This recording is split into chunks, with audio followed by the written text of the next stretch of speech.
Okay, we're on to tape 4 of the interview with Andi Ali. The time is now 2:25 p.m. The same persons present at the start of the interview were still present. You were about to tell us, Andi, about your recollection of the phone call. I was just saying, just because it was put through to Anthony's number doesn't mean to say the phone was picked up at Anthony's desk. Anthony's numbers could have been put through to somewhere else. Can you remember if that's what's happened? No, I can't. Okay. But I'm making the point that just because Scott said he rang Anthony's number does not necessarily imply that the phone was picked up at Anthony's desk. Our understanding is that the conversation was conducted in front of Anthony, in sort of full hearing of Anthony, and one or two other members of the section that were still there. Can you remember that? No, I can't. But if Anthony, if that call had taken place from inside the room that he'd taken us into, are you with me? Right. Yes. And that it would have been conducted from Anthony because I was in the private room with Anthony. Okay. The allegation is that Anthony found some of the comments and suggestions that you made in that conversation to Scott inappropriate insofar as they were sort of belittling him as your manager and suggesting he was holding up your transfer request, and that I don't know the exact words of the conversation, and I understand that Scott may have said to you that he didn't think it was the sort of conversation you should be conducting in public. Can you remember anything of that nature being said? No, and I point out to you that Anthony didn't put in a complaint at the time, neither did Scott put in a complaint at the time. Scott is the diversity officer. Surely if anybody's going to put in a complaint of that nature, it would have been Scott had that happened. Okay, so you can't, but your recollection of the conversation simply isn't there, so we can't really...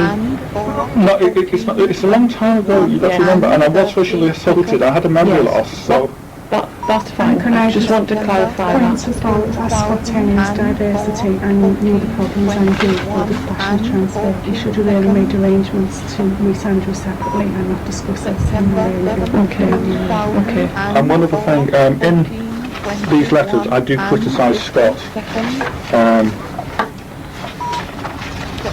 Are these the complaints that you're going to leave with us? No.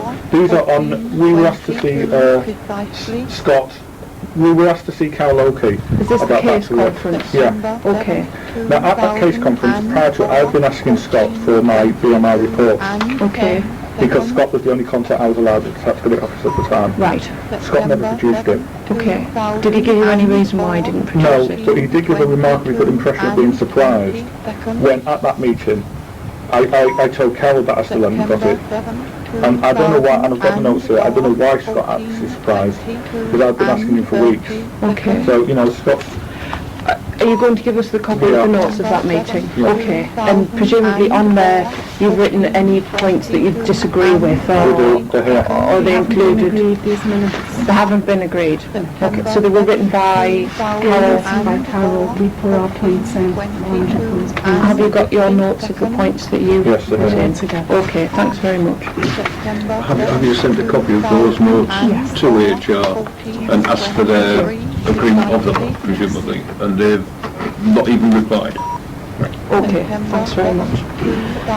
I'll leave aside that telephone call now because I think, clearly you can't fully recollect it, so there's no point, continuing to talk about it.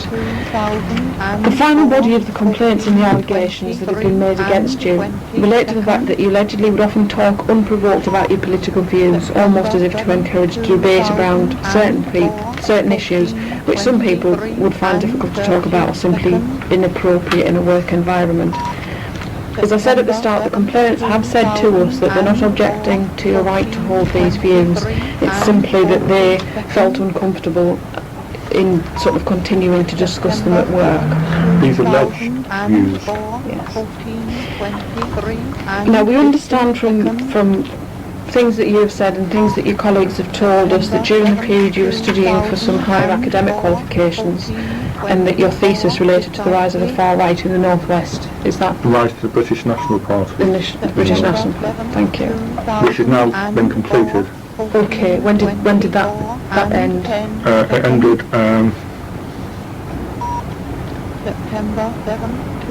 just about the time it went off, actually. Okay, no problem. So that would be October last year? Yeah.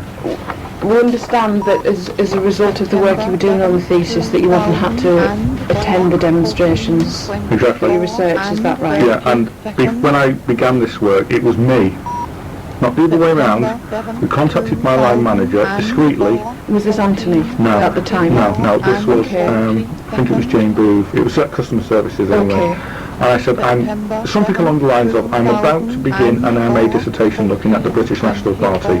Okay. Somewhere along these lines. So was that in writing? Yes, it was by email. This is why I've asked for the email. This is why I've asked for my file.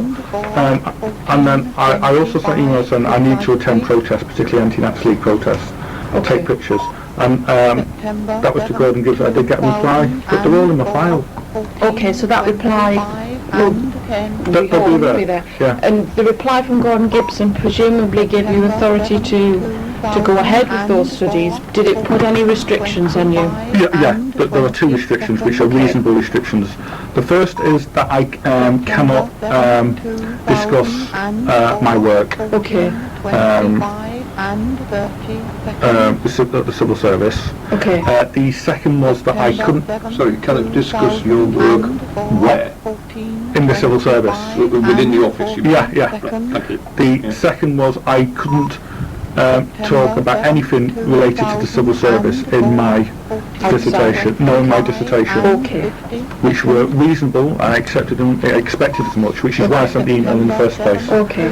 Thanks very much. Obviously, when you joined Anthony's team, at some stage, I don't know how soon, it became common knowledge that you were involved in these studies. How did your colleagues know? Did you tell them? No, Anthony told them. Right. Anthony told them because Anthony had this bright idea of contacting TCO News and asking them if they'd like to do an interview about my research. How soon was that after you joined the team? I can't remember the exact date. And was that with your permission? No, it wasn't at first. I mean, I wasn't against it, but I pointed out to Anthony that under the terms and conditions that they were giving me, I wasn't supposed to discuss it with anybody. And was this the first that your colleagues knew? As far as I can recall. You can't remember telling them yourself about the I didn't discuss it, I wasn't allowed to. Okay. Did you ever bring any documents relating to your thesis into work? No. No. Why would I want to show the people at work? You didn't give them to anyone to proofread, for example? You are joking. I have to ask the question. No, I didn't. Okay, thank you. And of course, if they did, if they'd like to quote me some of my what it was they proofread and then compare it with my actual dissertation, I think you'll find that they'll be hard pressed to do so. Okay, thank you. We understand that I think it was during a PDR discussion with Anthony that you advised him you were writing an article about Saddam Hussein. That's right, yes, it was. Is that right? And I think at the time Anthony queried it with HR and advised you that you had to show him the completed article. The advice was that your manager had to see the completed article before it was published. Is that right? Yeah, that's right. Though I actually query whether they have the legal authority to do that. Okay. My work as academic. That was the advice he gave, yeah. Okay. Did you ever write that article? No, I didn't. Okay. And the interpretation given about it is misleading in the complaints. Right. What I told Anthony was that I was going to write an article on Saddam Hussein because I said Saddam Hussein had been misrepresented in the press. Okay. And the press I was talking about was the Arabic press, Right. and some sections of the Asian press. And I was saying that in this press, for example, Al Jazeera, Saddam Hussein was at the time often portrayed as somebody who was a hero, who was great for standing up to the West, and was fantastic because he supported the Palestinian suicide bombers. That's how he was represented in the press at the time. Okay. I was going to do in the paper saying this is wrong. Saddam Hussein is not a hero. Okay. Saddam Hussein, is not somebody people should look up to. And Saddam Hussein's support for the Palestinian suicide bombers was appalling. These people are terrorists, and people like Saddam Hussein who support suicide bombers, should not be looked upon in any great light by anybody.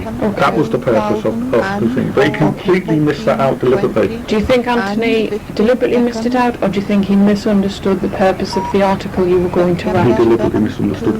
He deliberately. In your opinion, he was completely clear on the article that you intended to write? Very. Okay, thanks Andy. Have you ever written any articles of that nature that you need, or any articles that you did have to submit to management? No, no, I mean, I've done a few papers obviously, Yes. on the British National Party because of my expertise. But I mean, I'm not going to submit them to the civil service for their approval. I do not need the approval of the civil service to conduct my academic work. Okay. There are two conditions they are entitled by law that I don't discuss it at work, Yes. and I do not mention anything about the civil service. Okay. Those are the only two conditions that are entitled by law. I'm not going to show them every article in writing.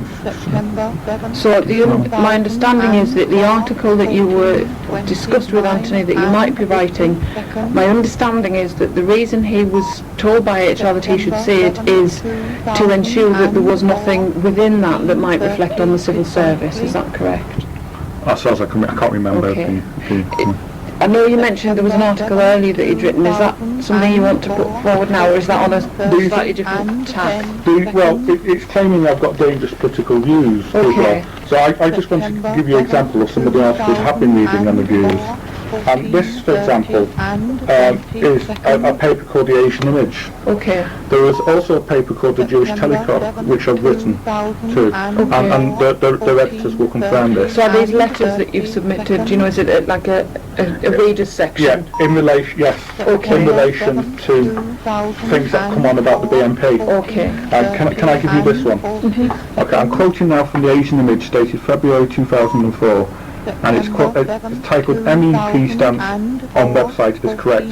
And it's in relation to a far-right website called RedWatch, which I'm on, and which a number of other people, Asian, Jewish, black, white, English, anybody, liberals, who have spoken out against the BNP. Can I just say, Andy, is this a website you've said that you're on? Is this that you've posted your No. details on, or have been put? No. Just for clarification. No, this is a website. The purpose of RedWatch is to intimidate anybody who speaks out against the BNP or any other far-right group. And MPs are on, academics like myself are on, anybody who's been working with the BNP. You can check for yourself, I'll give you the coordinates. Okay. Anyway, it says this is what I've written. MEP stance on website is correct. As a postgraduate who has conducted extensive research on the British National Party and sites like RedWatch, I have to agree with Chris Davis, MEP shall cross threat that closing RedWatch down would be a mistake. RedWatch is undoubtedly a vile and extremist site, the purpose of which is to try and intimidate anybody who speaks out against groups like BNP, Combat 18 and the White Nationalist Party. But closing it down will create more problems than it would solve. For one, it would make it harder for the police to know who these extremists were and who they were targeting. Thus the police would not be able to warn people they were on a Nazi hit list and give them the chance to introduce safety measures. For another, the site would only appear under another name and still issue the same threats and death lists as people who run this site have made abundantly clear all too often in the past. It's quoted Andi Ali, BA Honours, MA. You can have this one. Thank you. I've also done articles for the Jewish Telegraph arguing that there's a lot of differences, a lot of tensions between Muslims and Jews, but there are also a lot of there is a lot of similarities, and one of the similarities is both have to fear the rise of evil, nasty parties like the BNP, not only here but in Europe, and Muslims and Jews need to stop fighting with each other and settle their difference peacefully, because there is not least because there is a great threat from far-right groups. But none of the articles that you have written contravene the guidance that you've been given and the restrictions, or the two restrictions that were placed upon you? No, because there's no mention of the civil service there. Okay. And I'm not discussing that work, that's my academic work outside. Okay. One of the questions that we were going to ask, but I think we've covered that with the authority that you've given us to look at your file, was did you have a copy of what these restrictions were? But clearly you haven't got that in writing anymore, but it should be in your personal file from when you first made the approach to management about your thesis. Yeah. Okay. Can I go back to the articles one, because you just had my memory on something. It may have been that one of the articles upon me that I had to get things checked through management before I published anything. However, at a later stage, I sent an email after union advice saying that wasn't the case. Right. As long as I did not discuss the civil service in any of my articles, or any nature to do with my work, then I was quite entitled to write articles on the BNP as an academic, providing it did not mention the civil service or anything I found during the course of my work. Did you get any agreement from management or HR that was What That was acceptable. I can't recall if I received any agreement, Okay. but whether or not I did or not, that's how the law stands, and the civil service is not in a position to... I'm just trying to Yeah. work out whether that would be in your file when we get there, that email. It may be. It may Yeah, not. possibly. Okay, thanks, Andy. Did you ever discuss your studies with people on the team? No, although they attempted to try and discuss them with me. Okay. Did you ever discuss the fact that you were attending the demonstrations and the rallies with your colleagues? No, but they mentioned they'd seen me on TV at one. Okay. Um, Can you remember how that conversation started? Who was it with? Phil, Phil Davis. not Phil Davis, Tony Smith Tony Smith. said he'd seen me on TV. Okay. And was that conversation initiated because they were checking it was you, or did you start the conversation by saying, did you see me on telly last night? No, I wasn't allowed to discuss Okay. anything to do with my work. And when people tried to initiate these discussions with you, did you say to them, I can't discuss it? Yes, I did. And I point out to the fact that it was me who contacted Human Resources to find out where it stood on them, find out what I could and could not do. Do you feel that your colleagues continually tried to get you to discuss these things? Yes, I do. But I wouldn't. So was this a daily occurrence, weekly? Not a daily, it would just be brought up at times, where are you going tonight, Andy, and what are you doing? Some of them seemed fascinated by what I was doing. I mean, I don't mean to be rude to people, but I was under the impression that one or two of them needed to get their own lives. Can you remember who specifically would try and get you to talk about these issues? Tony Smith was one and Nick Idle was another. And are they really the only two? Well, no, occasionally others would ask, Phil Davis and that. But I wouldn't discuss it. Some of your colleagues, some of the people doing the complaints have made the allegation that the reason for you being at those rallies was not because of research for your thesis, it was because you wanted to be there and the thesis was, if you like, a cover. And I stress that's an allegation. Yeah. Can you think why they might say that? I haven't a clue. Did you give them any reason to think that? Nope. Okay. Just for our benefit, could you tell us what attendance at whatever sort of a rally in a academic capacity would consist of? It depends on who the academic was and what rally it was. Obviously the academic we're referring to is yourself. Well, when you have the rallies, when you have far-right rallies, there's always a police presence, which makes it relatively safe for you to try and interview people. It also means you can take pictures, or what I'm doing now after the assault. Since the assault, I'm filming everything now. And it allows you to support your dissertation by, for example, saying the type of people who make up the BNP or go to BNP rallies, or you could support it by saying who was at that rally, the age, gender, things like that. The normal academic. So in the way that this would operate, if there were a rally by some far-right group, British National Party, whatever, that you attended for the purposes of your study, where would one expect to find you? Where would I be? I'd be all over the place. Geographically, where would you be? I mean, you said the police presence would allow you to interview people. It would provide a safer environment. Obviously, I mean, going into a backstreet pub and trying to interview these people, it's a pretty dangerous thing, conducting research on the far right. Absolutely. And in order to, where would I be? Chances are I'll be stood very near to the police. If not, I would be around trying to interview as many people as possible. So who would you seek to interview?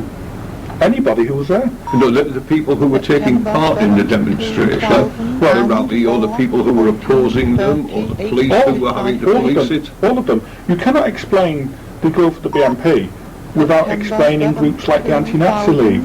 You cannot also explain the growth of the BNP with looking at how the police have reacted to these people. Police surveillance, police laws, things like that. It's impossible. It would be everybody who would be there. Anybody who would be there would be an interest in my research. Okay.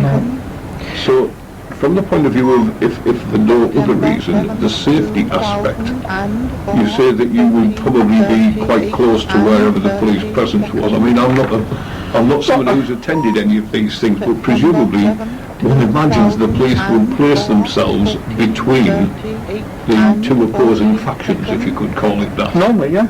Or I could be stood with the Anti-Nazi League interviewing them. I mean, I'm not likely to get assaulted by the Anti-Nazi League. If I stood in the middle of British nationalists, as was demonstrated, you know, I could end up with a hospital and, you know, it's dangerous work, but I'm not going to give up dangerous work just because a group of fascists, you know, disagree about my research or colour.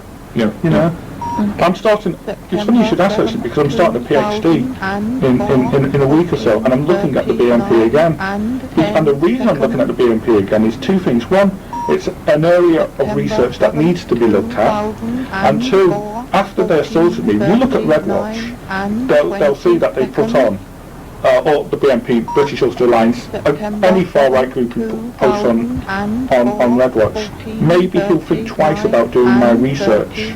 Well, I have thought twice about it. I'm now going to do my PhD on them, because I'm not going to allow a group of fascists to stop me from doing legal research, because they object to my colour. Obviously these are issues which you feel very strongly about, Andy, and no one's trying to censor your opinions or prevent you from being involved in the research that you're doing. From the point of view of the complainants, however, they have said that you would go too far in expressing your views within the office. Can you imagine what sort of things they're talking about? Well, apart from it. Okay. You know, they mentioned that I support suicide bombers. I found that absolutely insulting. I've been a member of the Liberal Party, Liberal Democrats now for years. Okay. John Pugh, the MP for Southport, will, you know, give him a ring. He will tell you the kind of views I have, and they're certainly not supporting terrorists. Tony Dawson is another member of the Liberal Democrats who will confirm. Okay. He can be found at the Southport office, and a whole range of Liberal Democrats will. Are these people that you do want us to speak about, if you like, in terms of character witnesses for yourself, or you want us to speak to these people? Because Tony Dawson, Tony's John's research assistant. I do a lot of work with Tony. He's the PPC for Oldham. Okay. And I've been giving Tony advice. And specifically, what do you want us to discuss with him? Just. Well, Tony knows more about my views than anybody. Okay. And Tony will tell you that I do not support suicide bombers. Okay, so it's to get, if you like, just a level of your political views. Someone that will say that you're not. It is not typical of your behaviour that you'd be expounding support for suicide bombers or terrorists, if you like. Well, look at it from another point of view. I've worked for the Tax Credit Office for 4 years, since 1999. Okay? Nobody before then, not even the people here, put in a complaint saying I supported suicide bombers. No, I'm just trying to clarify just at the moment what you want us to speak to these people about, because they're outside the Inland Revenue. Well, they will give you a character reference. Okay, that's fine. The members of the Liberal Democrat, the members of my party, my local party. Okay. But can I come back to that point I was making? I have worked for the Tax Credit Office since May '99. Nobody had suggested I supported suicide bombers. Okay. Okay? For example, of the complaints. So only after I sent an email that these complaints have come. Okay.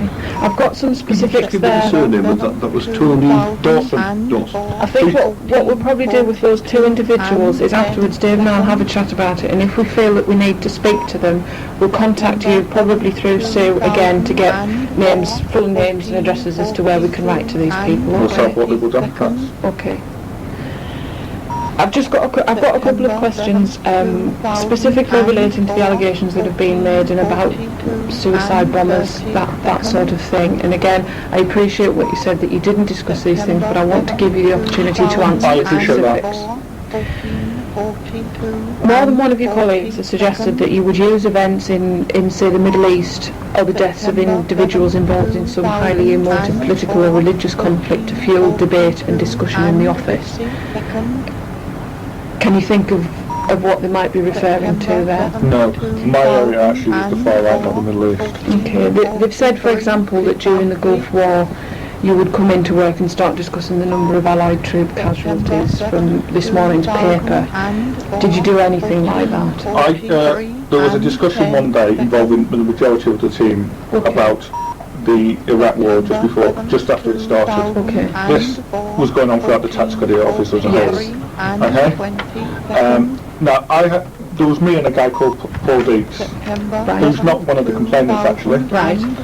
And there was a big discussion, and my view was, and remember, everybody was discussing. It wasn't a discussion started by me. Okay. Even the line manager was involved. Right. Everybody was, because it was that time. It was in the news. Yes. And I joined in the conversation, which was started before I came in. And I joined in the conversation and was asked for my view and where I stood on the war. And I said that I didn't think it was a good idea going into Iraq. I'm 100% behind the war of terror. But I do not think bombing countries is somehow going to reduce the level of terrorists in this world. That was my stance.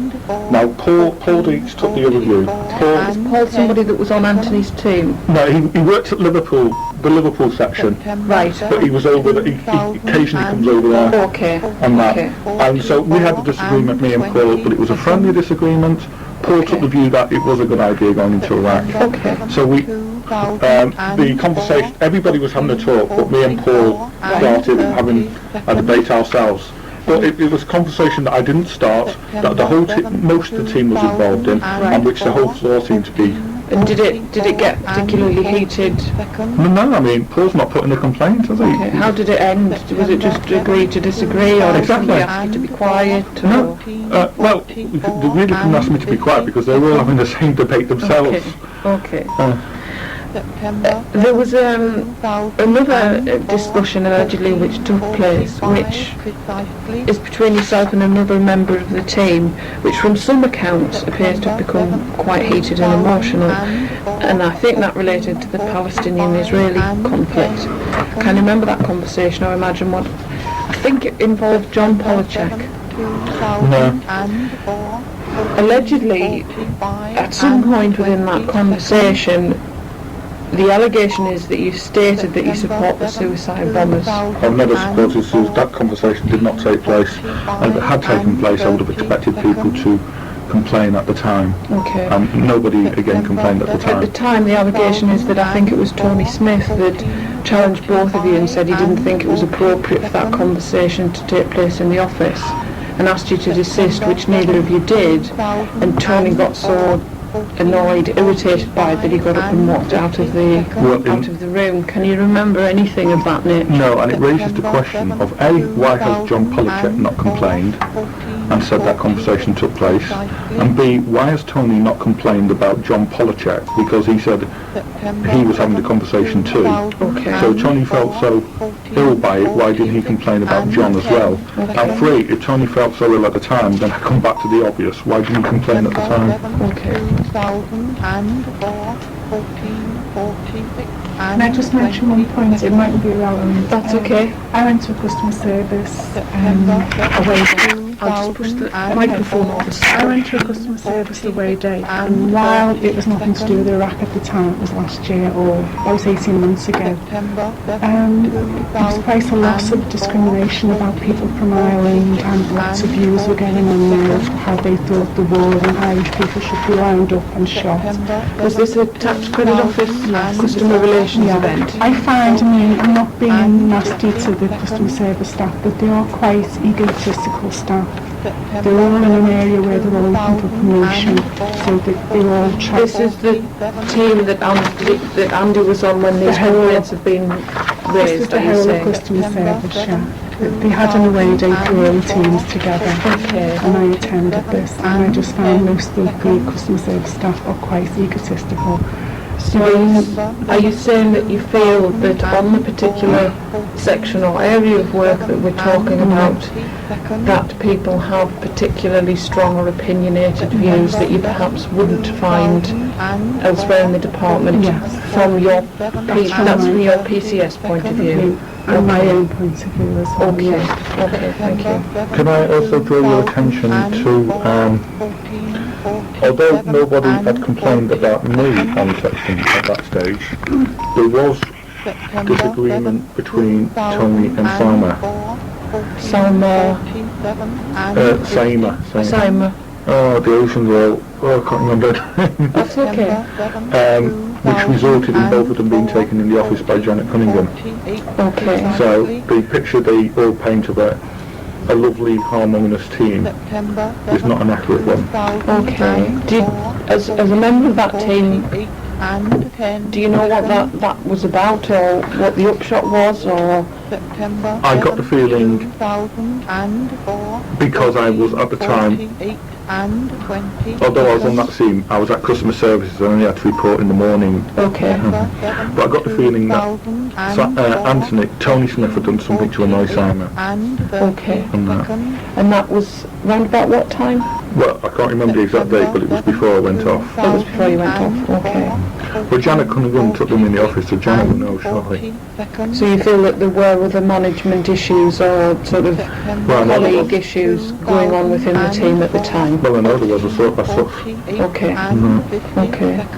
Just before we conclude this bit about the discussion of the Palestinian and Israeli conflict, where you're alleged to have had a conversation which some people saw as heated and some people didn't, with John Polachek. Would you be surprised to learn that John Polachek recalls the discussion and also recalls that it didn't leave him upset and that he was, and his relationships with you were exactly the same following the conversation? So John Polachek has a very good recollection of the conversation taking place, although his recollection isn't that the conversation became heated. No, John Polachek, as I understand it, is sitting at the same table as most of the complainants. I understand that at the time you and yourself and John Polachek sat back to back. We did. And you turned your chairs round and had this conversation about the whole question of the Arab-Israeli conflict. But it's not a debate I can recall, and I certainly wouldn't say I supported suicide bombers. But you can't even remember a conversation that anybody could have attributed that comment to? No. And if such a statement had been made, surely people would have complained at the time. Including, I may add, the C2, Kay Cunliffe, who sat not so far from me. Okay. But presumably not constantly. Well, no, but other people did, other managers did. Yeah. It's ironic that all these things are going on, according to these people, and none of the managers have said anything. If you had saw bullying, would you have left it as long as these people claimed they did? I think I have to say we're here to ask the questions and not answer them. I think that says a lot, though. I think your answer says a lot. We've talked there about conversations that have been mentioned, and some of which you can recall parts of, or perhaps have a different interpretation compared to the allegations that have been made. Do you feel in any way that your intentions when you entered into this one particular discussion have been taken in the wrong way by your colleagues? No, because none of them complained at the time, and the one person who ended having a debate on it has not complained. Okay. In fact, I saw him this morning and he wished me well. Okay. John Polachek? No, Paul Deeks. Okay, thank you.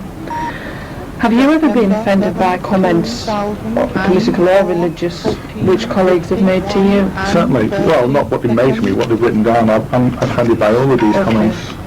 What I'm trying to get at is, was there a culture of discussing issues like this regularly within the team? I don't know, you've got to remember that most of the time at this time I wasn't even out. A lot of the time I was down at customer services. Okay. Okay, thanks very much. That's the end of the specific allegations which have been made about you. Can I just ask one more question? This one hopefully is a fairly straightforward one. One can have discussions in an office and it's never quite certain who overhears these discussions and who doesn't, who eavesdrops and who doesn't, but certain things are pretty well apparent even to the point of being difficult to have not noticed them. Were there ever occasions that you wore anything other than your normal clothes to work? Everything I wore was my normal clothes. What does normal clothes mean? Anything in the way of headgear? No, I wore a Arabic headgear once. Was there a purpose for that? Yes, I'm a quarter Arabic. Well, Did it initiate are any you only a discussion? quarter Arabic on certain days of the year, or are you a quarter Arabic all of the time? Well, I was born a quarter Arabic, and you can't turn on, you can't just do it. No, I don't mean that. Did it initiate any discussion within the office? Somebody said that's a nice scarf you wear, and I think something like Did that. anyone ask why you'd chosen to wear the headdress on that particular day? Oh God, well he might have done, I can't recall. But he would have been told, I'm a quarter Arabic, on my grandmother's side, why should I not wear an Arabic headscarf? I'm not suggesting what you should or you shouldn't wear. All I am asking is that on a particular occasion, or more than one occasion, you wore an Arab headdress to work, and I would have thought it would have been most unusual if nobody had commented whatsoever. He might have done, I can't recall. But there was no specific purpose for you to have worn that headdress on that particular day, rather than any other day or any other headgear. No. Right, thank you. Apart from the fact that it's part of my custom, my heritage. And that is the answer that you would have given them had anyone queried the reason for you coming into work dressed in that way. Yeah, it's part of my heritage. Whatever reason would I give them? I mean, I wear jeans, you know, because I'm also English, you know.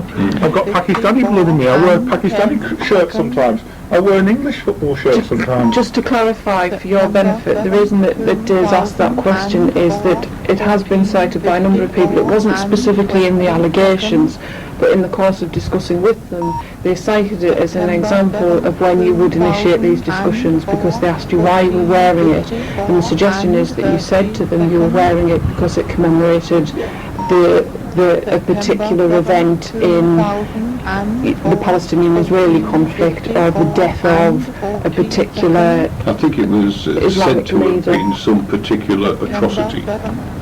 Obviously you have no recollection of that. I can't even think what atrocity they're talking about, to be honest. I mean, I don't think there were any issues. I don't think we're in it. I mean, I can't think why I'd wear a scarf. I don't see how a scarf would commemorate some atrocity.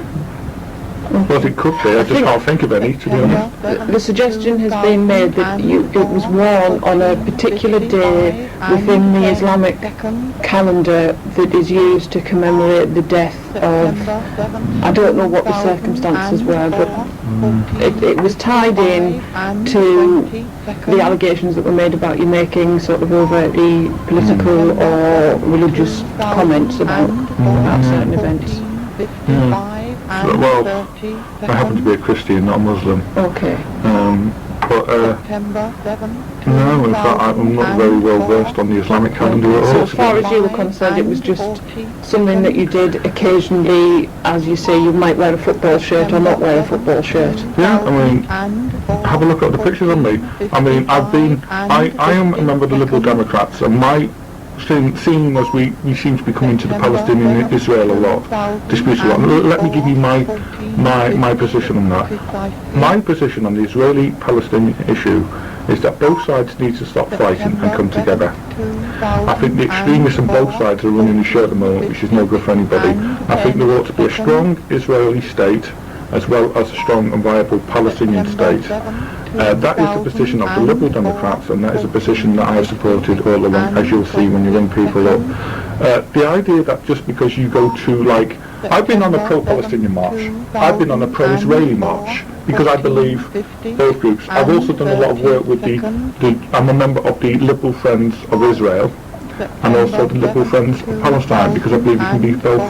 That's my position. That's not an extremist view. Okay, thanks very much. That's all of the questions that we have on specific allegations which have been made about you. I know there are things that you want to mention, specific documents you might want to raise with us. So I'd like to give you that opportunity now to mention those to us. Okay, but before we were talking about, Dave asked whether we had contacted Human Resources to follow up on my request for data protection. We couldn't find the email before. Here's an email that Sue's found, and it's dated to Gordon Gibson the 1st of June. Right, And thank you. Right, okay. Okay, can you read it out? Yes, it's an email from Gordon Gibson to Sue Downey on the 1st of June 2004, which says, Sue, I really need to speak to you regarding Andi Ali. Sorry that we missed each other today. Regards, Gordon Gibson. And then manuscript at the bottom, which I assume is Sue's handwriting, rang on the 2nd of June, Wednesday to Gordon, and Gordon's statement was, in inverted commas, it is in hand, but will be a few more weeks. And I presume by that Gordon is referring to the subject access request being in hand. Okay, thank you.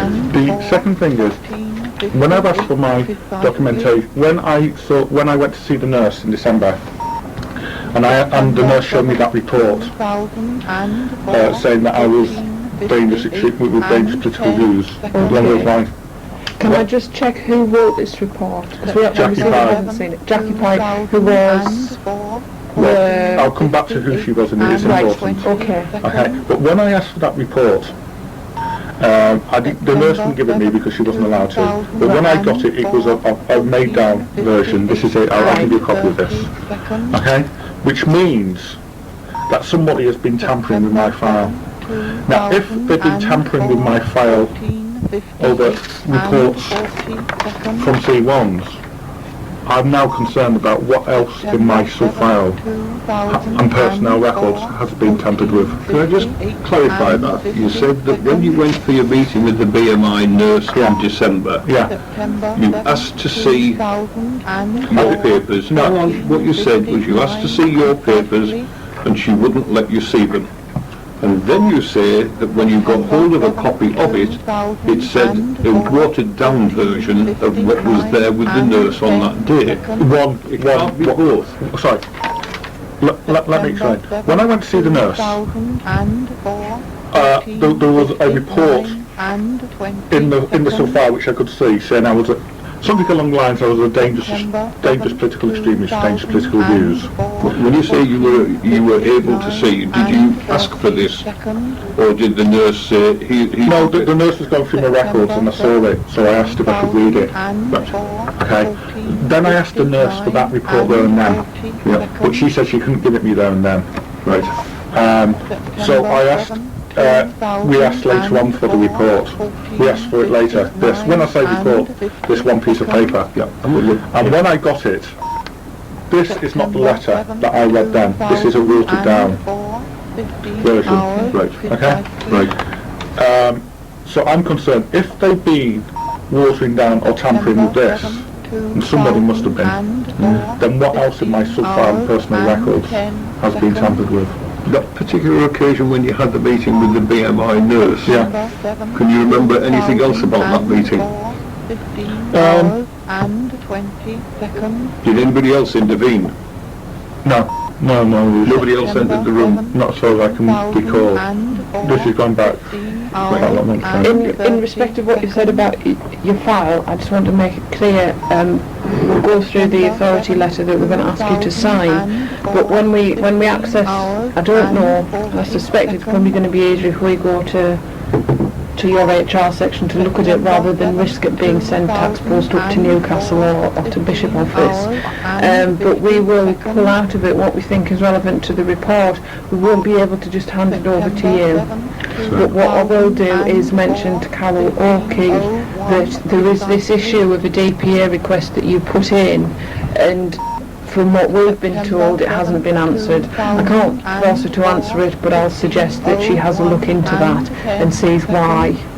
So I won't be able to get the file and give you it. I'll be able to get the file and get out what we think we need.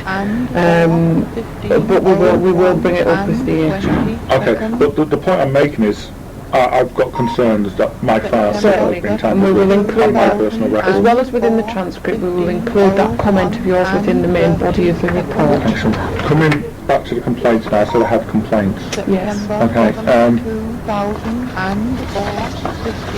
can I read the first one? Please. It says, to whom it may concern us.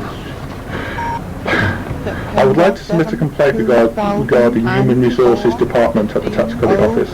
I put in a request for all records held under me under the Data Protection Act in May 2004. To date I have not received these records. Under the Data Protection Act this is unlawful. I believe the reason my records are being withheld is because they contain proof that my ex-line manager was manipulating statistics and reports in order to make the section appear as though it was performing better than it was.